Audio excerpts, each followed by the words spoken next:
Morning, teachers. I'm here to talk to you a little bit about Canvas. The first thing that we'd like to teach you about is just how to help students with any kind of login problems. The first thing that we see, and the most common problem we see, is students haven't logged into their Gmail.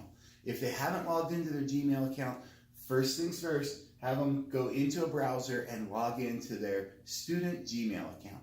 And they'll just go to gmail.com, type in their student username and the full email address. So in my case, it would be vicodes@wsdstudent.net.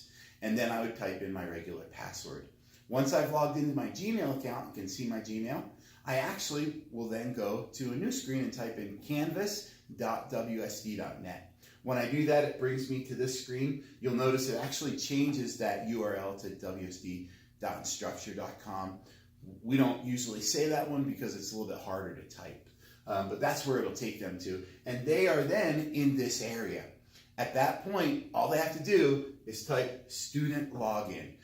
Because they're already logged into Gmail, it syncs with the Canvas system, grabs their student information, and syncs up everything between their student email account and their Canvas account.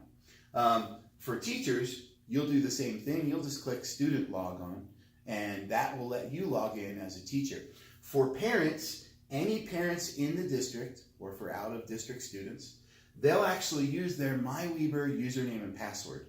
So if once they've created a MyWeber parent account, it gives them a username, and that's their email address, and then they create their own password. They would use that email address and that password that they created in this system. It usually takes a day for that to sync, so they'll have to create it yesterday to be able to log in today. In that case, and remember, all parents should have already created that parent account at the beginning of the year. If they haven't, just encourage them to go and create that. Now that we've done all those things, we hit that login button. In this case, I'll click teacher login. And it finds all of the information for me because, again, it's synced up with my Gmail account. And now it shows me all of my classes.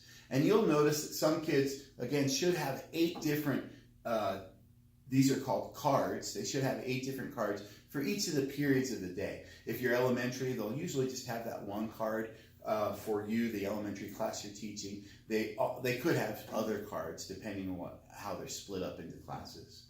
At this point, some people struggle because they don't see all of their classes. And usually, I don't see this science class here, fictitious science class. And I don't see that because the teacher has not published that account yet. So I have to make sure as a teacher to publish my actual course. And I do that by going into my course. I'll just select one of these courses. And in this case, you'll notice that this says published. If this is green right here, then this is telling me that my course is published. If this is red, like this, you'll notice that this is an unpublished course. Students won't be able to see any of this information. Even though you might have these things checked with a green check mark and you might have the actual module checked as well, they still won't be able to see this course until you publish it. So in that case, all I do is click publish.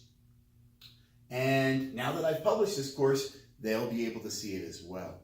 As you look in here, you'll notice that several of these are unpublished. And also the module itself, my welcome module, is unpublished. I'm just going to click on that as well. And that publishes that module, and now they can see the content inside of that. There's your quick help for the day. Hope you have a wonderful day. And thanks for joining us at Canvas Training here at Weber School District.